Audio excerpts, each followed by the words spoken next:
Hello friends, welcome to my YouTube channel Kartik exam home. जैसे कि आप सभी को पता है कि इस चैनल पर वीडियो भर्ती और लेखपाल भर्ती की तैयारी कराई जा रही है। सारा का सारा टॉपिक ऑलरेडी लगभग कवर हो चुका है। तो आज हम लोग देखेंगे इतिहास के आधुनिक भारत के बारे में। जितने भी आधुनिक भारत से प्रश्न बनते हैं वो सभी के सभी आज इस वीडियो में कवर होंगे। तो जो आपको जो पीछे लिखा दिखाई दे रहा है ये पूरा नहीं लिखा है। जैसे जैसे कंप्लीट होता जाएगा वैसे वैसे बोर्ड चेंज होता जाएगा। तो जितना भी आधुनिक भारत से जो इंपॉर्टेंट प्रश्न बनते हैं आज हम लोग इस वीडियो में पूरा कवर करेंगे। तो वीडियो को बिल्कुल भी स्किप मत कीजिएगा, वीडियो को पूरा देखिएगा, आपके लिए परीक्षा के लिए बहुत लाभदायक होगा। तो चलिए स्टार्ट करते हैं आज का आधुनिक भारत टॉपिक। स्टार्ट करते हैं आधुनिक भारत टॉपिक में। क्या होता है कि आधुनिक भारत में को तीन स्तर से देखा जाता है। पहला जो होता है वो उदारवादी चरण के स्तर से देखा जाता है। जो उदारवादी चरण था, नरम दल था, उस चरण से देखा जाता है। दूसरा उग्रवादी चरण जो गर्म दल था उस चरण से देखा जाता है। वह नरम दल कब तक चला, गर्म दल कब तक चला। इसके बाद आता है हमारा गांधी युग। तो हम लोग पूरा गांधी युग भी कवर करेंगे। तो स्टार्ट करते हैं हम लोग स्टार्ट करते हैं आज के इस टॉपिक को। तो चलिए देखते हैं स्वतंत्रता संग्राम से स्टार्ट करते हैं। जो हमारा स्वतंत्रता संघर्ष है वो किस तरीके से आरंभ हुआ और किस तरीके से 1947 तक वह चलता रहा। तो चलिए स्टार्ट करते हैं। स्टार्ट होती है स्वतंत्रता संघर्ष। भारत का स्वतंत्रता संघर्ष जो है अभी जैसे मैंने बताया तीन चरणों में विभाजित है। उदारवादी चरण, उग्रवादी चरण और गांधी युग। जो उदारवादी चरण है वो उसको नरम दल बोलते हैं। वह चला 1885 से 1905 तक। इसके बाद उग्रवादी जो चरण है जो गर्म दल बोलते हैं, जिसमें नेता जो थे जो विरोध प्रदर्शन करते थे, धरना देते थे, वो पत्थरबाजी करते थे, या पत्थरबाजी नहीं कहेंगे, धरना देते थे या सख्ती से अपनी बात का विरोध करते थे, अपनी बात को कहते थे, वो गर्म दल के तहत आते हैं। वो चला 1905 से 1919 तक। इसके बाद आता है गांधी युग। ठीक है, तो चलिए स्टार्ट करते हैं भारत का स्वतंत्रता संघर्ष। स्वतंत्रता संघर्ष, हमारा स्वतंत्रता संघर्ष जो है भारत का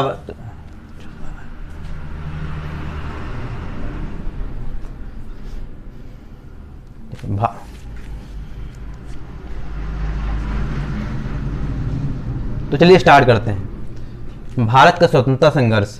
जो स्वतंत्रता संघर्ष है, भारत का स्वतंत्रता संघर्ष जो है तीन चरणों में विभाजित है। उदारवादी चरण, नरम दल जो चला 1885 से 1905 तक। ठीक है, इसके बाद एक आया उग्रवादी चरण जिसको गर्म दल बोलते हैं। वो चला 1905 से 1919 तक। इसके बाद चला गांधी युग। गांधी युग कब तक चला? 1919 से 1947 तक। तो आज हम लोग पहले हम लोग स्टार्ट करेंगे उदारवादी चरण से। उदारवादी चरण था क्या आखिर? कांग्रेस की स्थापना हुई 1885 में और कांग्रेस के संस्थापक थे A.O. ह्यूम। उदारवादी चरण के तहत हुई कांग्रेस की स्थापना हुई 1885 में। कांग्रेस के संस्थापक थे A.O. ह्यूम। ह्यूम ने 1885 में ह्यूम ने कलकत्ता विश्वविद्यालय के छात्रों को पत्र लिखा। पत्र में जो उस समय जब पत्र लिखा था तो जो हमारे गवर्नर जनरल थे वो थे लॉर्ड डफरिन। इसके बाद मुंबई, पहले बम्बई कहते थे इसलिए बम्बई यहाँ पर शब्द प्रयोग किया गया है। मुंबई 1885 में इंडियन नेशनल यूनियन का सम्मेलन पहली बार बुलाया गया था 1885 में। इसके बाद सम्मेलन में क्या हुआ था? गोकुल विद्यालय में 3 दिन तक सम्मेलन चला था और सम्मेलन जिसमें सिर्फ 72 लोग ही शामिल हुए थे। यह पहला सम्मेलन था कांग्रेस का। किस लिए? कि क्या कहते हैं कि ब्रिटिश सरकार का विरोध करने के लिए। तो ये जो कांग्रेस की स्थापना की गई थी 1885 में की किसने थी? लॉर्ड डफरिन थे गवर्नर जनरल। की किसने थी? A.O. ह्यूम ने संस्थापक थे, कांग्रेस संस्थापक थे A.O. ह्यूम और लॉर्ड डफरिन उस समय गवर्नर जनरल थे। ठीक है, तो क्या कहते हैं गोकुल विद्यालय में 3 दिन तक सम्मेलन चला जिसमें 72 लोग ही शामिल हुए। यह पहला सम्मेलन था। इसमें सबसे बुजुर्ग नेता शामिल हुए थे, सबसे बुजुर्ग नेता जिनका नाम था दादा भाई नौरोजी। इन्होंने इसी संस्था को इंडियन नेशनल कांग्रेस का नाम दिया। इंडियन नेशनल यूनियन से शुरुआत हुई थी इसका। इन्होंने दादा भाई नौरोजी ने इसको इंडियन नेशनल कांग्रेस का नाम दिया था। इसके बाद कांग्रेस के पहले अध्यक्ष कौन थे? जो कांग्रेस के पहले अध्यक्ष थे वो थे उमेश चंद्र बनर्जी। जितना भी लिखा हुआ है, जितने भी टॉपिक लिखे हुए हैं, किसी न किसी पॉइंट, जितने भी पॉइंट लिखे हुए हैं किसी न किसी परीक्षा में पूछे जरूर गए हैं। तो वीडियो को बिल्कुल भी स्किप मत करिए, पूरा एक एक पॉइंट आप पढ़ लीजिए, एक अपना लिख लीजिए। तो चलिए कहाँ थे? इसमें सबसे बुजुर्ग नेता थे दादा भाई नौरोजी। इन्होंने इस संस्था को इंडियन नेशनल कांग्रेस का नाम दिया। कांग्रेस के पहले अध्यक्ष कौन थे? उमेश चंद्र बनर्जी थे। जो कांग्रेस के पहले अध्यक्ष थे वो उमेश चंद्र बनर्जी थे। 1886 में दूसरा सम्मेलन हुआ। पहला सम्मेलन कब हुआ था? पहला सम्मेलन में सिर्फ 72 लोग ही शामिल हुए थे, 1885 में हुआ।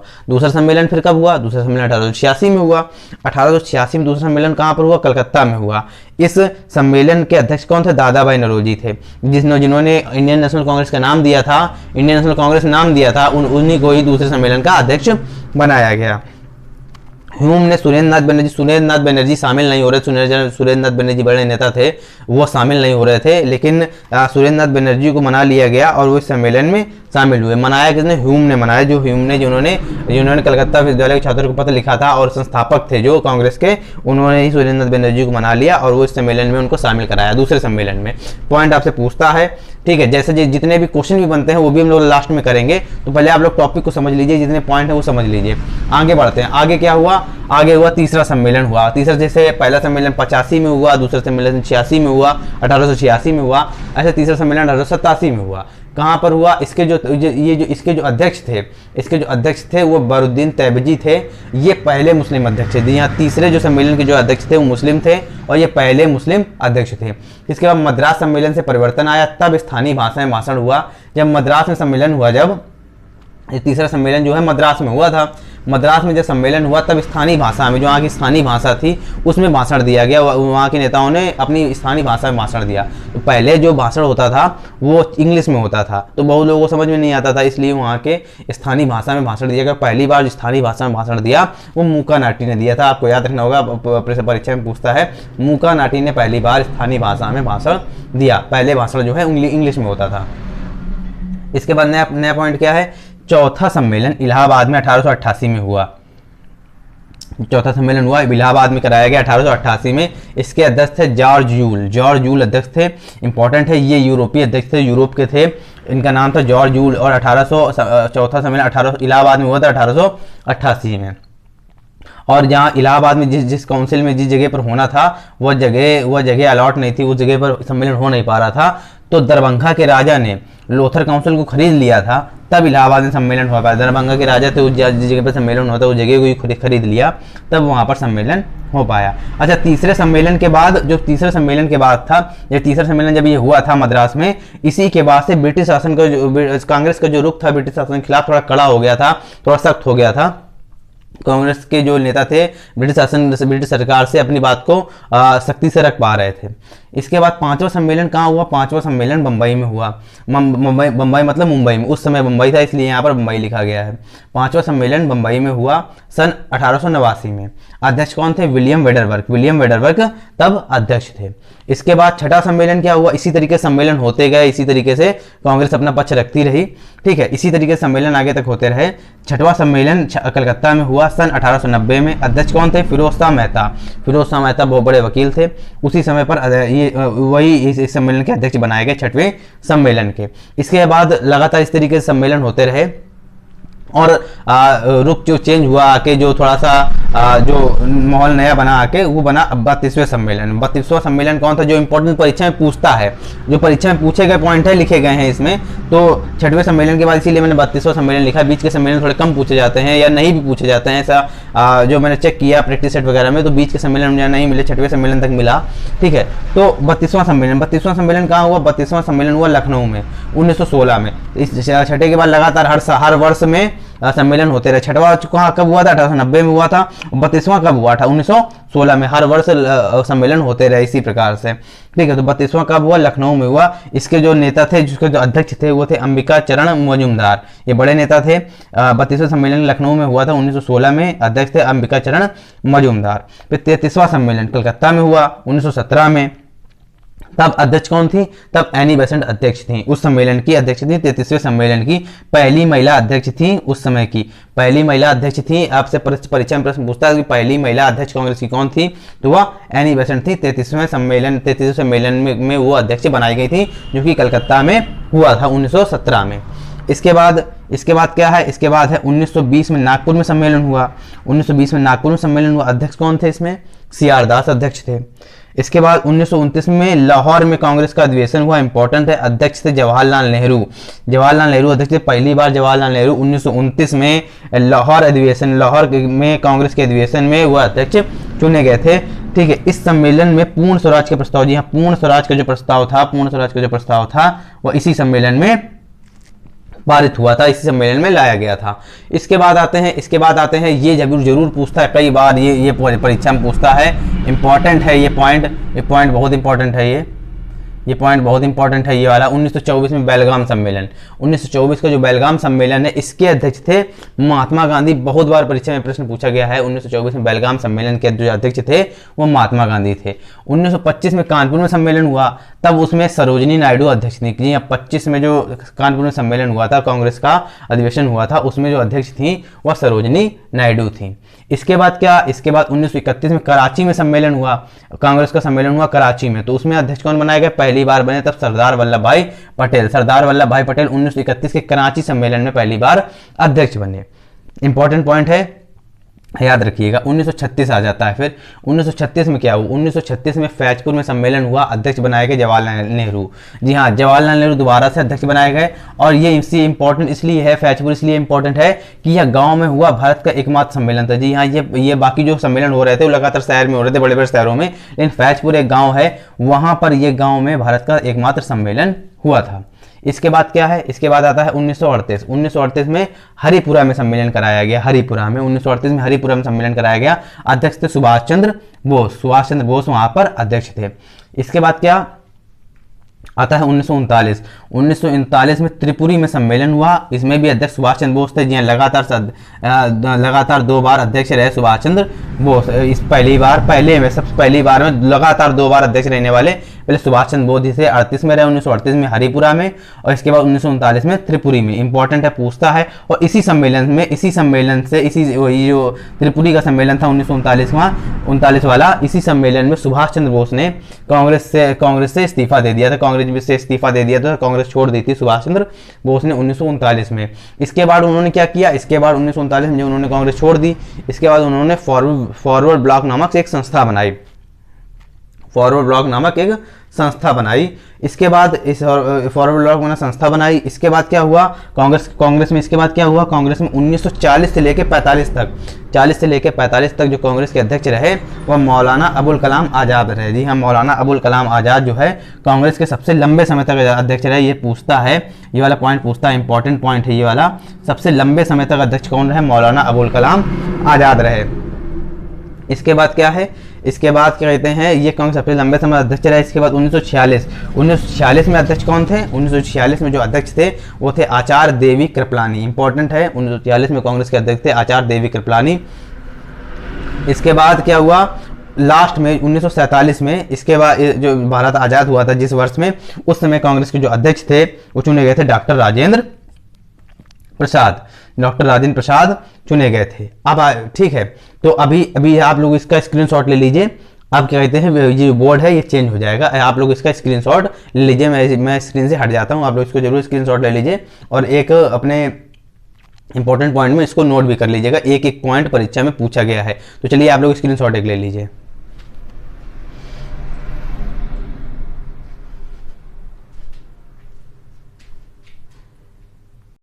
चलिए आगे देखते हैं, आगे क्या है। आगे है नरम दर या उदारवादी युग के प्रमुख नेता थे। तो नरम दर और उदारवादी युग के प्रमुख नेता कौन थे, वो थे दादा भाई नौरोजी, सुरेंद्र नाथ बनर्जी, एमजी रनाडे, फिरोज शाह मेहता, आरसी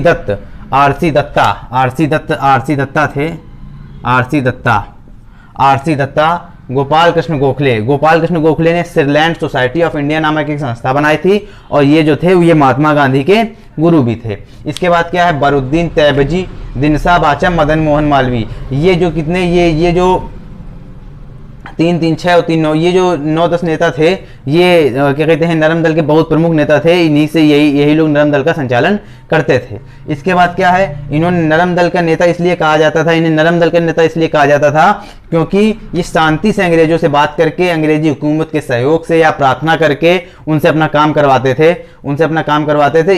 इसीलिए इनको नरम दल का नेता कहा जाता था। बड़ी नरमी का बर्ताव करते थे, बड़ी नरमी से अपनी बात को रखते थे, इसलिए इनको नरम दल का नेता कहा जाता था। वहीं इसके बाद इंपॉर्टेंट पॉइंट क्या है, भारतीयों की राजनीतिक दास्ता और दयनीय स्थिति की ओर विश्व लोकमत का ध्यान खींचने के लिए दादा भाई नौरोजी ने किताब लिखी थी। जो भारत की राजनीति की जो दयनीय दशा थी, जो दयनीय स्थिति थी, इसके लिए दादा भाई नौरोजी ने किताब लिखी थी जिसका नाम था poverty of India and its rule in India. जी हाँ, poverty of and British rule in India. इसका जो किताब का नाम था poverty of and British rule in India. और दूसरी एक इनकी एक इंपॉर्टेंट किताब है जिसका नाम है डेप्थ टू। ये भी इनकी इंपॉर्टेंट किताब, दोनों के दोनों पॉइंट, ये दोनों जो पॉइंट हैं, ये दोनों पॉइंट बहुत इंपॉर्टेंट है आपकी परीक्षा के लिए, ये दोनों पॉइंट बहुत इंपॉर्टेंट है। इसके बाद क्या है, इसके बाद है उदारवादी युग को संतुष्ट करने के लिए। जिस तरीके से जब इन्होंने दादा भाई नौरोजी ने किताब लिखी भारतीय राजनीतिक दास्ता के बारे में, तो उदारवादी युग को मतलब जो नरम दल है जिसको उदारवादी युग भी बोलते हैं,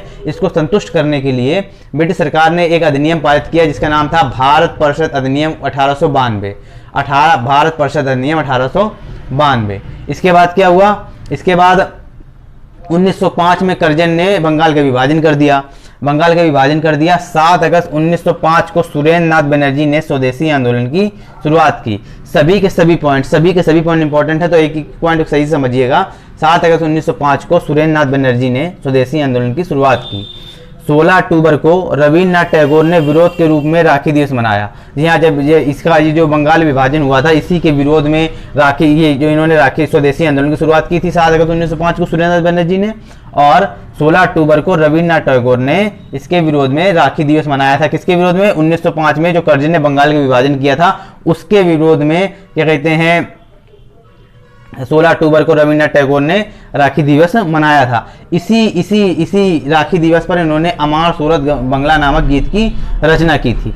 अमार सूरत, ये इंपॉर्टेंट है, अमार सूरत बंगला नामक गीत की रचना की थी, राखी दिवस पर की थी रविन्द्रनाथ टैगोर ने। और क्यों की थी? क्योंकि बंगाल विभाजन का वो विरोध कर रहे थे 1905 में। इसके बाद 1971 में यही जो अमार सूरत बंगला है नामक गीत है, यही बांग्लादेश का राष्ट्रीय गीत बन गया। आज भी बांग्लादेश में जो का राष्ट्रीय गीत यही है, अमार सूरत बंगला। कांग्रेस ने स्वदेशी आंदोलन का समर्थन किया। कांग्रेस भी जो स्वदेशी आंदोलन इन्होंने चलाया था सुरेंद्र नाथ बनर्जी ने, इसका समर्थन किया था कांग्रेस ने भी। इसके बाद आते चलिए देखते हैं अब गरम दल के बारे में। गरम दल क्या था, गरम दल के नेता कौन कौन से थे? तो गरम दल कौन क्या था? जो इसकी शुरुआत जो हुई थी 1905 में हुई थी। 1905 में हुई थी जब बंगाल विभाजन हुआ था। उसी में एक कुछ नेता जो विरोध कर रहे थे वो थोड़ा सा उग्र होके आए थे, सामने निकल के आए थे, तभी एक गरम दल बना था। इसकी शुरुआत 1905 में हुई थी। इसके प्रमुख जो नेता थे वो थे अरविंद घोष, बाल गंगाधर तिलक, विपिन चंद्र पाल, लाला लाजपत राय। ये जो प्रमुख नेता थे, ये सब नेता थे गरम दल के, ठीक है, ये महत्वपूर्ण नेता थे। अगला सम्मेलन जब हुआ कांग्रेस का, अगला सम्मेलन 1906 में हुआ था, कलकत्ता में हुआ था। अध्यक्ष कौन थे? अध्यक्ष थे दादा भाई नौरोजी। फिर इसके बाद अगला सम्मेलन कब हुआ? अगला सम्मेलन 1907 में हुआ, सूरत में हुआ। इसमें अध्यक्ष कौन थे? इसमें अध्यक्ष थे रास बिहारी बोस। फिर 1907 में कांग्रेस जो थी वो दो भागों में बढ़ गई थी। 1907 में कांग्रेस दो भागों में बढ़ गई थी। नरम दल और गरम दल जो लोग पढ़ रहे हैं, ये कब बना था? 1907 में बटी थी नरम दल और गरम दल में। कांग्रेस भी बढ़ गई थी नरम दल और गरम दल में, ठीक है। इसके बाद इसके बाद क्या हुआ था? इसके बाद गरम दल के जो नेता थे उग्र नीतियां अपनाते थे, अपना विरोध करके अपनी बात मनवाते थे, अपना प्रदर्शन करते थे। तो किस तरीके के प्रदर्शन करते थे गरम दल के नेता? उग्र नीतियां अपनाते थे, जैसे हड़ताल करना, धरना प्रदर्शन करना, बहिष्कार करना किसी भी चीज का, इस तरीके से ये उग्र नीतियां अपनाते थे। इसके बाद 1897 में रैंड नाम के अधिकारी और आरेस्ट नाम के अधिकारी, दो अधिकारी थे, उनको गोली मारी गई। 1897 में रैंड और आरेस्ट नाम के दो अधिकारियों को गोली मारी गई। इसके बाद क्या है? इसके बाद है 1908 में तिलक को 6 साल की सजा हुई जब इन्होंने गोली मारी।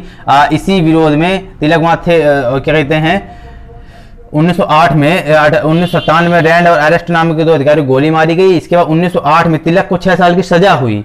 6 साल की सजा हुई, किस लिए सजा हुई? भड़काऊ भाषण देने की वजह से और राजद्रोह का उनके ऊपर अपराध, क्या कहते हैं, आरोप लगाया गया और भड़काऊ भाषण देने का आरोप लगाया गया, इसलिए उनको 6 साल की सजा हुई 1908 में, ठीक है। और 1908 में ये मांडले जेल भेज दिए गए। मांडले जेल में ही इन्होंने गीता रहस्य की रचना की। इंपॉर्टेंट पॉइंट है, वेरी वेरी इंपॉर्टेंट पॉइंट है ये। मांडले जेल में ही इन्होंने गीता रहस्य की रचना की। 1893 में गणपति महोत्सव की शुरुआत हुई थी। 1896 में शिवाजी महोत्सव की शुरुआत हुई थी। दोनों के दोनों बहुत इंपॉर्टेंट हैं परीक्षा की दृष्टि से। दोनों के दोनों इंपॉर्टेंट हैं। आपसे पूछता है गणपति महोत्सव की शुरुआत कब हुई, शिवाजी महोत्सव की शुरुआत कब हुई। ठीक है, 1904 में किसकी शुरुआत हुई, 1904 में मित्र मेला की शुरुआत हुई। 1904 में शुरुआत हुई मित्र मेला की। किसने की थी मित्र मेला की शुरुआत, पूछता है परीक्षा में, किसने की थी, गणेश सावरकर और वीडी सावरकर ने की थी। गणेश सावरकर और वीडी सावरकर ने इसकी शुरुआत की थी। इसके बाद क्या आता है, इसके बाद यही मित्र मेला संस्था बाद में अभिनय भारत में बदल गई। यही जो संस्था थी बाद में अभिनय भारत संस्था में इसका क्या कहते हैं, ये बदल गई, विलय हो गया इसमें अनिवार्य भारत संस्था में। तो इसको बाद में जो मित्र मेला संस्था को बाद में अनिवार्य भारत संस्था बोला जाने लगा। 1906 में गणेश सावरकर को इंग्लैंड की छात्रवृत्ति मिल गई। 1906 में मिली गणेश सावरकर को इंग्लैंड में पढ़ने के लिए छात्रवृत्ति मिल गई और वो पढ़ने के लिए वह इंग्लैंड चले गए 1906 में। इसके बाद मित्र मेला के सदस्यों ने नासिक में डीएम जैक्सन की हत्या कर दी। जो नासिक के जो डीएम थे जैक्सन, उस मित्र मेला के जो सदस्य, जिनके मित्र मेला के जो सदस्य थे जो अभिनय भारत में बाद में बदली, उन्हीं लोगों ने नासिक में डीएम जैक्सन की हत्या कर दी। तो वीडी सावरकर को, जो वीडी सावरकर थे, वीडी सावरकर को गिरफ्तार कर लिया गया और इसमें गिरफ्तार लोगों को काला पानी में भेज दिया गया। काला पानी जो जगह है अंडमान निकोबार में, वहीं भेज दिया गया। कुछ लोगों को फांसी भी हुई थी, वीडी सावरकर को काला पानी सेलुलर जेल भेजा गया जो कि अंडमान निकोबार में है, मैंने भी बताया। ठीक है, तो वीडी जो काला पानी कहाँ पर है, अंडमान निकोबार में, वहां पर सेलुलर जेल है, वहीं पर वीडी सावरकर को भेजा गया। ठीक है, वीडी सावरकर काला पानी से बच निकले और वहां से इंग्लैंड चले गए। वहां जाकर किताब लिखी, भारत का प्रथम स्वतंत्रता संग्राम 1857। वहां जाकर जब कौन सी किताब लिखी, भारत का प्रथम स्वतंत्रता संग्राम 1857, यह किताब लिखी वीडी सावरकर ने इंग्लैंड में जाकर। लाला लाजपत राय को तड़ी पार कर दिया गया। ठीक है, आप लोग इसका स्क्रीनशॉट ले लीजिए, फिर आगे चलते हैं। ठीक है, आप लोग इसका स्क्रीनशॉट ले लीजिए। चलिए आप आगे देखते हैं, आगे क्या है।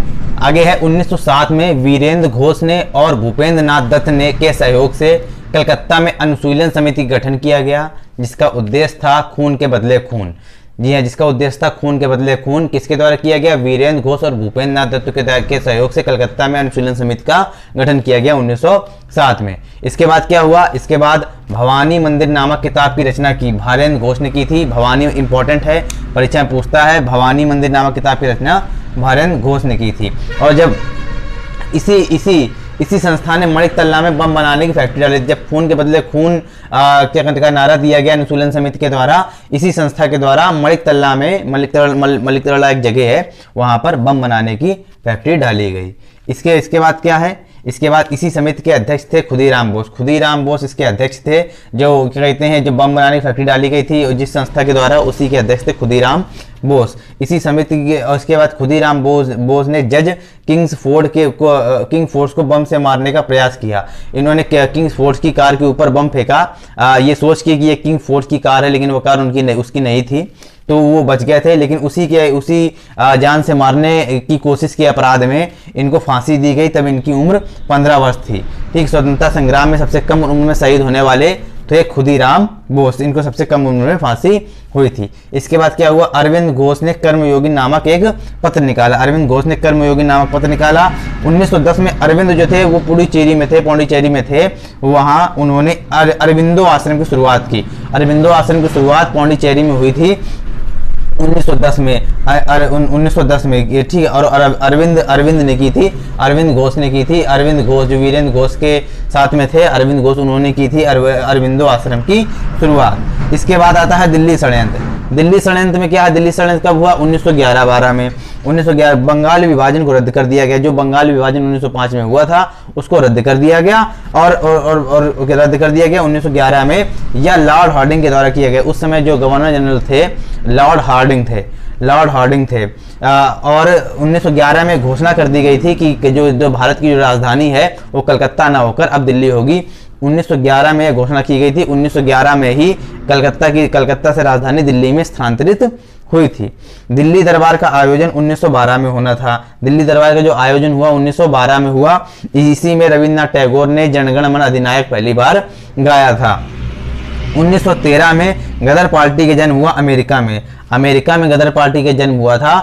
अमेरिका के सैन फ्रांसिस्को एक जगह है, वहां पर गदर पार्टी का जन्म हुआ था। गदर पार्टी के जो अध्यक्ष कौन थे, गदर पार्टी के जो अध्यक्ष थे वो थे सोहनलाल भावना। और जो सचिव थे गदर पार्टी के, वो थे लाला हरदयाल। जो गदर पार्टी थी गदर पत्र निकालती थी, गदर पार्टी गदर पत्र निकालती थी। कामागाटा मारू कांड 1914 में हुआ। कामागाटा मारू कांड क्या था? जो कामागाटा मारू था वह एक जापानी जहाज था। ये कांड कुछ इस तरीके से हुआ 1914 में कि जब जहाज बजबज बंदरगाह है कलकत्ता में, वहां जब पहुंचा तो उसमें जो यात्री थे और जो यात्री थे उनकी जो मुठभेड़ हो गई पुलिस के साथ में, और वो जितने लोग थे यात्री के रूप में वो सभी गदर पार्टी के लिए निकल गए। इसके बाद भगत सिंह गदर पार्टी के नेता सोहनलाल सराका से काफ़ी प्रभावित थे। जो भगत सिंह थे, जो गदर पार्टी के नेता थे सोहनलाल सराका, इनसे काफ़ी प्रभावित थे। 1916 में लखनऊ में कांग्रेस का अधिवेशन हुआ। फिर नरम दल और गरम दल एक हो गए। जो 1906 में अलग हुए थे, 1907 में जो अलग हुए थे, 1916 में फिर से एक हो गए। और जब ये एक हुए तब तक जो गांधी जी थे वो भारत आ चुके थे। अब यहाँ से शुरू होता है हमारा गांधी युग। गांधी युग 1919 से 1947 तक, 1919 से 1947 तक गांधी जी ने पहला आंदोलन दक्षिण अफ्रीका में चलाया। इनका जो पहले आंदोलन, सभी प्रश्न इंपॉर्टेंट, जितना भी पॉइंट यहाँ लिखे हुए हैं एक एक पॉइंट परीक्षा में पूछा जा चुका है। तो आधुनिक भारत का ये जो टॉपिक चल रहा है बहुत इंपॉर्टेंट है, एक एक पॉइंट इंपॉर्टेंट है, तो बिल्कुल इसको नोट करते हुए चलिएगा। अब इसमें गांधी युग को समझते हैं। गांधी युग थोड़ा सा बड़ा है, अभी एक पेज और आएगा इसका, ठीक है।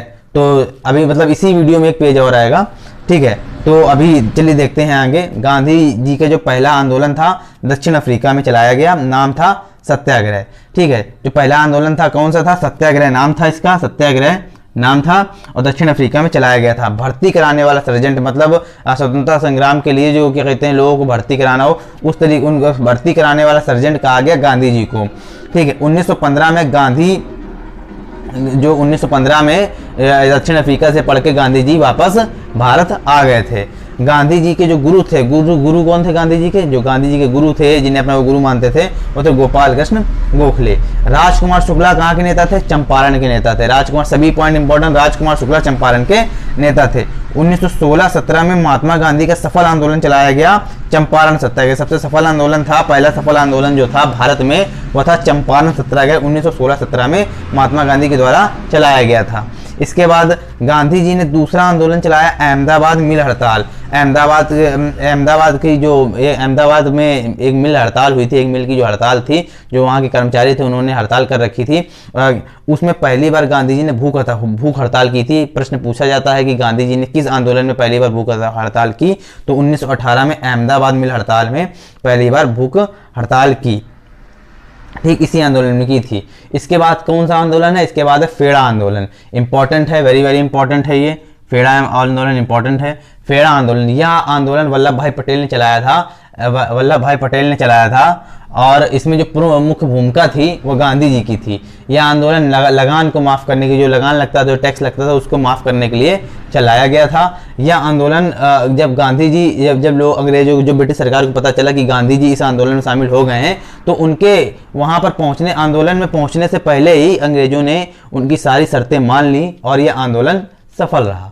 इसके बाद रोलेट एक्ट, अब ये इंपॉर्टेंट है, रोलेट एक्ट भी इंपॉर्टेंट है परीक्षा में, मतलब जितने भी पॉइंट हैं सभी परीक्षा में इंपॉर्टेंट है। एक ही वीडियो में आपको पूरा आधुनिक भारत का जितना भी इंपॉर्टेंट है सब कुछ है। तो अब इसको भी देखिए, ये क्या है? Roulette act. रोलेट एक्ट क्या है? 1919 में काला कानून लाया गया, इसे बिना अपील बिना वकील वाला कानून कहा गया। इस कानून का जो विरोध है वो कांग्रेस द्वारा किया गया, सभी ने इसका विरोध किया, ठीक है। इस कानून का विरोध सभी ने किया और कांग्रेस द्वारा भी इसका विरोध किया गया। पंजाब में अमृतसर ने विरोध करने के तरीके क्या थे? पंजाब के अमृतसर में डॉक्टर सत्यपाल और सैफुद्दीन कुचलू को गिरफ्तार कर लिया गया। कांग्रेस इसमें जो काला कानून था रोलेट एक्ट, इसमें बिना किसी अपील के, बिना किसी दलील के किसी को भी गिरफ्तार कर लिया जाता था, तो इसी का विरोध हो रहा था। इसके बाद क्या हुआ? इसके बाद क्या हुआ? पंजाब के अमृतसर में डॉक्टर सत्यपाल और सैफुद्दीन कुचलू को गिरफ्तार कर लिया गया। कांग्रेस का सम्मेलन कराने के लिए, इसका विरोध करने के लिए कांग्रेस ने एक सम्मेलन कराया कि इस कानून का विरोध करेंगे। तो उन्होंने इस एक्ट का विरोध करने के लिए एक जगह चुनी जिसका नाम था जलियांवाला बाग। तारीख कौन सी थी? 13 अप्रैल 1919। 13 अप्रैल 1919 की तारीख तय की गई, क्या कहते हैं, जलियांवाला बाग में। किसके लिए? रोलेट एक्ट का विरोध करने के लिए, ठीक है। उस समय जो पंजाब के जो लेफ्टिनेंट गवर्नर थे वो थे माइकल ओ डायर, और जब माहौल बिगड़ता देखा, जब लोग ज़्यादा इकट्ठा हो गए, जब माहौल बिगड़ता देखा माइकल ओडायर ने, तो सारा का सारा मामला सेना को सौंप दिया। और जो सेना के जो जनरल थे वो थे आर डायर।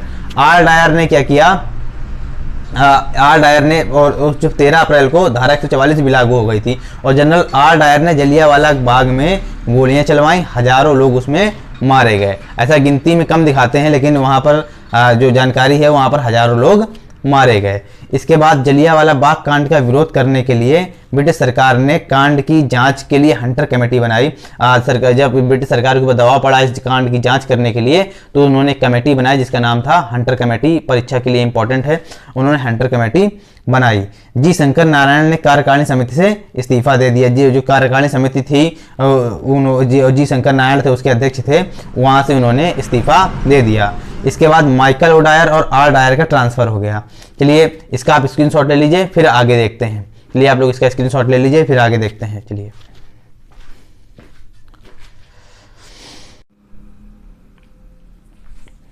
चलिए माइकल ओडायर और आर डायर का जब ट्रांसफर हो गया, इसके बाद क्या हुआ, इसके बाद उधम सिंह एक क्रांतिकारी थे।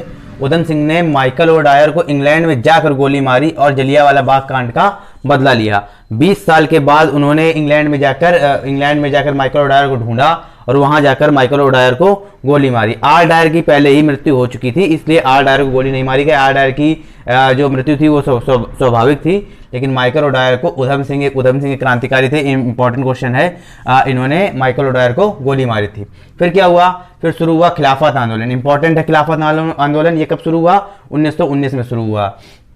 शुरू किसने किया था, मोहम्मद अली ने और शौकत अली ने, इन दोनों ने शुरू किया था। ये आंदोलन जो है खलीफा के अधिकारियों के लिए चलाया गया था, और यह तय हुआ था कि ब्रिटिश सरकार अगर बात नहीं मानती है तो फिर असहयोग आंदोलन चलाया जाएगा।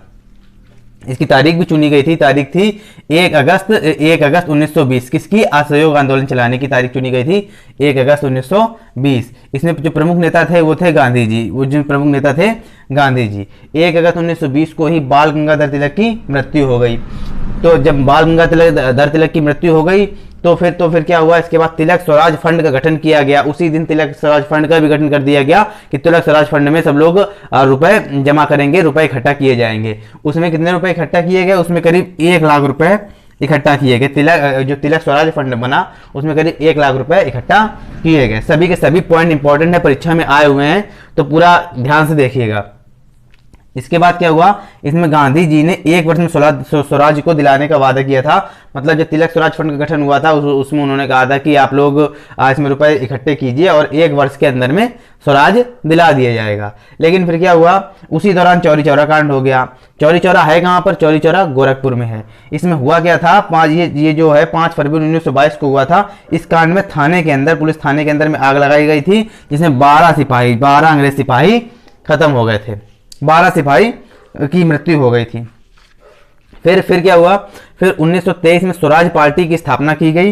ये मोतीलाल नेहरू और सीआर दास ने की थी। स्वराज पार्टी की स्थापना किसने की थी, परीक्षा में पूछता है, तो मोतीलाल नेहरू और सीआर दास ने की थी स्वराज पार्टी की स्थापना। इसके बाद 1924 में स्वराज पार्टी ने चुनाव लड़ा और उसकी जीत हुई। 1924 में स्वराज पार्टी ने चुनाव लड़ा और उसकी जीत हुई। 1927 में साइमन कमीशन गठन हुआ। वेरी इंपॉर्टेंट है साइमन कमीशन, वेरी इंपॉर्टेंट है। 1927 में जो है साइमन कमीशन का गठन हुआ। इसका गठन इंग्लैंड में हुआ था। अध्यक्ष कौन थे इसके साइमन कमीशन के अध्यक्ष कौन थे, अध्यक्ष थे जॉन साइमन।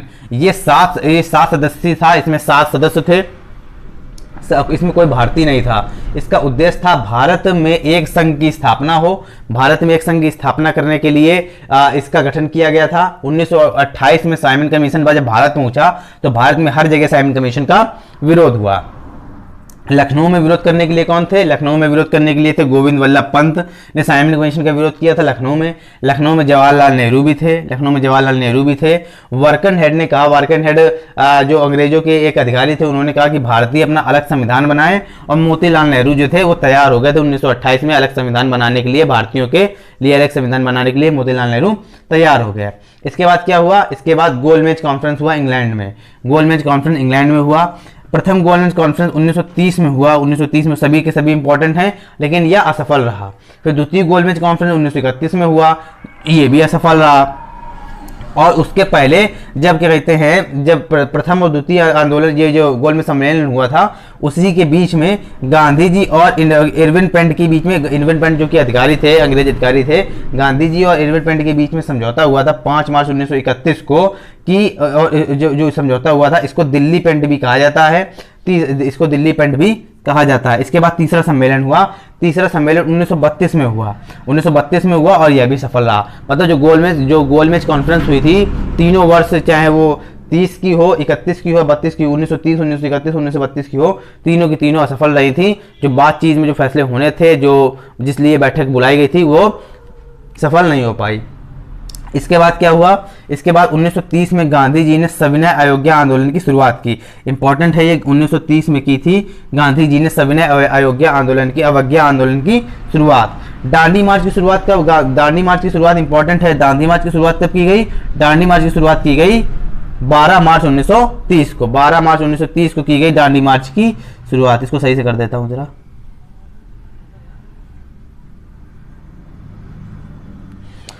क्या कहते हैं, दांडी मार्च की शुरुआत की गई, गांधी जी ने की थी 12 मार्च 1930 को। इंपॉर्टेंट है, प्रश्न पूछा जाता है। इसमें सिर्फ 78 लोग ही शामिल हुए थे, दांडी मार्च में सिर्फ 78 लोग ही शामिल हुए थे।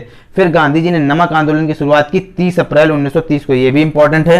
ये दोनों क्वेश्चन इंपॉर्टेंट हैं, ये सभी, बल्कि पॉइंट तो सभी इंपॉर्टेंट हैं, लेकिन जो लगभग परीक्षा में हर परीक्षा में पूछे जाते हैं, वो उसमें इंपॉर्टेंट जरूर लगा दे रहा हूँ। बाकी जितने भी पॉइंट लिखे हैं सभी किसी न किसी परीक्षा में पूछे गए हैं।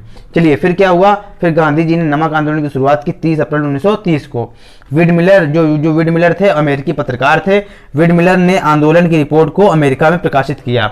मतलब जब नमक आंदोलन की शुरुआत हुई थी 30 अप्रैल 1930 को, तो जो अमेरिकी पत्रकार थे जो भारत में काम कर रहे थे, इनका नाम था विड मिलर, उन्होंने इस रिपोर्ट को, इस आंदोलन की रिपोर्ट को अमेरिका के अखबार में प्रकाशित किया। इसके बाद क्या हुआ, इसके बाद आंदोलन शुरू हुआ खुदाई खिदमत, जो आंदोलन शुरू हुआ उसका नाम था खुदाई खिदमतागर आंदोलन। ये किसने शुरू किया था, ये खान अब्दुल गफ्फार खान ने शुरू किया था, खान अब्दुल गफ्फार खान ने शुरू किया था। इसको लाल कुर्ती आंदोलन कहते हैं। परीक्षा में आता है कि लाल कुर्ती आंदोलन किसको कहते हैं, तो ये खुदाई खिदमतागर आंदोलन को कहते हैं। खान अब्दुल गफ्फार खान ने इसको शुरू किया था। इसके बाद क्या है, गांधी और अंबेडकर समझौता हुआ, गांधी और अंबेडकर समझौता हुआ। गांधी और अंबेडकर को समझौता था, वो क्या कहलाता है, वो कहलाता है पूना पैक्ट। गांधी, क्योंकि समझौते से जो गांधी थे और जो अंबेडकर थे, वो दोनों ही अपने आप को दलितों का प्रमुख नेता मानते थे, इसीलिए कुछ समझौता हुए थे जिसको पूना पैक्ट नाम दिया गया। गांधी और अंबेडकर समझौते को जो कहलाता है वो पूना पैक्ट कहलाता है। इंपॉर्टेंट है ये पॉइंट। इसके बाद क्या है, इसके बाद गांधी और अंबेडकर दोनों ही अपने आप को दलितों का प्रमुख नेता मानते थे, तभी विवाद था, इसीलिए ये जो समझौता हुआ था। इसके बाद 16 अगस्त 1932 को क्या हुआ, कम्युनल अवार्ड के नाम से किताब प्रकाशित की गई, इसलिए भी विवाद था। क्योंकि विवाद इसीलिए हो रहा था कि 16 अगस्त 1920 को कम्युनल अवार्ड के नाम से एक किताब प्रकाशित हुई थी। नेक्स्ट पॉइंट क्या है, भारत सरकार अधिनियम 1935 पास हुआ, भारत सरकार अधिनियम 1935 पास हुआ। 1937 में चुनाव हुए, कांग्रेस को बड़ी सफलता मिली, 8 प्रांतों में सरकार बनी कांग्रेस की, 8 प्रांतों में सरकार बनी कांग्रेस की। 1939 में दूसरा विश्व युद्ध शुरू हुआ, 1939 में जो दूसरा युद्ध शुरू हुआ। फिर इसके बाद क्या हुआ, 1940 में गांधी जी ने फिर से आंदोलन शुरू किया जिसका नाम था व्यक्तिगत आंदोलन। इंपॉर्टेंट है, ये इंपॉर्टेंट पॉइंट है। क्या, कौन सा आंदोलन था, व्यक्तिगत आंदोलन। गांधी 1940 में शुरू किया था, गांधी जी ने 1940 में शुरू किया था। फिर इसे दिल्ली चलो आंदोलन भी कहते हैं, इसी को दिल्ली चलो आंदोलन कहते हैं, इसी को जेल भरो आंदोलन भी कहते हैं, ये व्यक्तिगत आंदोलन को कहते हैं। इंपॉर्टेंट है, दिल्ली से दिल्ली चलो आंदोलन कहते हैं और इसे जेल भरो आंदोलन कहते हैं। उसके बाद प्रथम सत्याग्रही कौन थे, परीक्षा में अधिकतर प्रश्न पूछा जाता है कि प्रथम सत्याग्रही कौन थे, तो प्रथम सत्याग्रही थे विनोबा भावे। दूसरे कौन थे, दूसरे थे जवाहरलाल नेहरू। ठीक है, सबसे कमजोर आंदोलन था, ये सबसे कमजोर आंदोलन था, जो व्यक्तिगत आंदोलन था सबसे कमजोर आंदोलन था। कानपुर में सचिव सान्याल और जोगेश चंद्र चटर्जी ने क्रांतिकारियों को इकट्ठा किया। इसके बाद इसी आंदोलन के लिए इकट्ठा किया था सचिव सान्याल और जोगेश चंद्र चटर्जी ने कानपुर में क्रांतिकारियों को जब इकट्ठा किया। 1924 में कानपुर में आचार्य गठन किया गया, आचार्य का मतलब हिंदुस्तान रिपब्लिक एसोसिएशन। इसके बाद क्या हुआ, इसमें राम प्रसाद बिस्मिल, चंद्रशेखर आजाद, भगत सिंह, अशफाक उल्लाह खां, रोशन सिंह, राजेंद्र लहली, शिव वर्मा, जयदेव कपूर शामिल हुए। इसमें आचार्य का जब गठन हुआ, इसमें सभी लोग शामिल हुए थे, राम प्रसाद बिस्मिल से लेकर जयदेव कपूर थे, सभी लोग शामिल हुए। और इसके बाद खजाने की लूट, इस खजाने की लूट को कहा गया काकोरी कांड। खजाने की लूट को कहा गया, कहा छूट गया था, खजाने की लूट को कहा गया, क्या कहा गया, काकोरी कांड। यह हुआ था 8-9 अगस्त 1925 को। चलिए इसका स्क्रीनशॉट ले लीजिए, इसके बाद हम लोग आगे बढ़ते हैं।